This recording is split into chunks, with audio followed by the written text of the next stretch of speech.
welcome to Mark's computer build.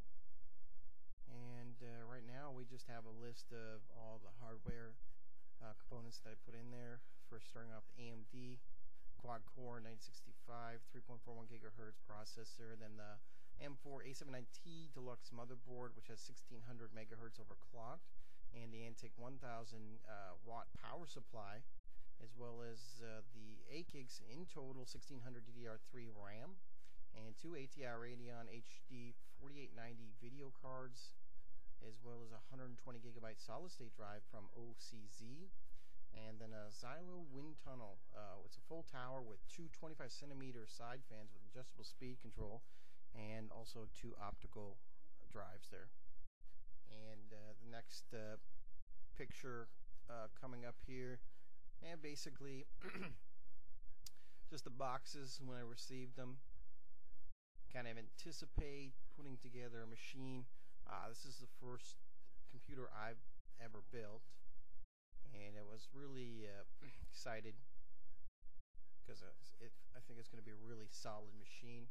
This is just all the components put out on the table there for you. You got the video cards there. There's the processor. And I just really wanted a solid machine that would do just about anything. And this machine also has a lot of overclocking ability, so kind of give you some room there for improvement. And so there's the two video cards there, the 4890 Crossfire, and there's the 8 gigabytes of RAM, 2 gigabytes a piece per stick. And then first of all, there's the case. Really a large case, but kind of fit what I was looking for with the large fans on the side. It really allows for a lot of airflow. Definitely a must when overclocking your system, to have a proper cooling system. And then next I'll show you that this is installed the motherboard there. And in a couple pictures here, I'll show you that I'll have to put some brass spacers on there. They go into the case first before you put the motherboard on there. The holes are depicted in the handbook where they should go for the motherboard, and then the screws go on top of the motherboard after you lay them in there, the other screws. And there's the processor. Pretty simple installation here. There's a corner on there, usually diamond. It'll show you where it should be placed. There's a latch up on there. Most commonly in the motherboards, you'll see the latch type of mechanism for installing a processor, but there may be some other similar ways of doing it, and just place it in there real easily and lower the latch. There's the power supply, which will be installing now. Fairly easy installation, 4 screws. There's the connections on the back. There it is, installed very easily. You'll see the 4 screws on the back. Pretty simple. I have the case on its side, easiest to work that way when installing the motherboards, of course. And there's how you install the heatsink. Very easy. Most heatsinks these days that come with the processor, I decided to go with it for now. And it had the thermal paste already on there, so I did not have to put any on the CPU. Really convenient, so just put it on there and snug it down. Pretty easy to put it, install that. And there's the RAM.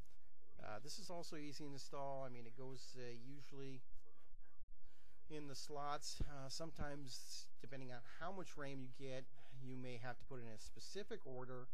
But in this case, I have 8 gigabytes. So it's just going to fill up all the RAM slots. So I just have to install them where they should go. And there they are installed. And next I put in the optical drives. I was going to try to put the video cards in at this point, but I ran into a problem that they were really large. So I had to go ahead and connect all the wires for the optical drive, for your hard disk drives, and also for the front panel, all the wiring there, USB and your lights on the front for your hard disk drive and all that stuff. So you want to do that first, especially with these large video cards, because you're not going to have any room once you install them. Here's the 125 gigabyte solid state drive from OCZ. Really excellent way to go. A little expensive, but the speeds are incredibly fast. The only thing you have to worry about is the way it kind of reads and writes. You want it to be, you want to have the technology where it'll actually write in a circle rather than just in the same place back and forth, in which a lot of new solid-state drives are moving towards. And here's the video cards that are going to be installed, really large, and there they are installed. They just go into the PCI Express slots, real easy. Just put them in there, as well as the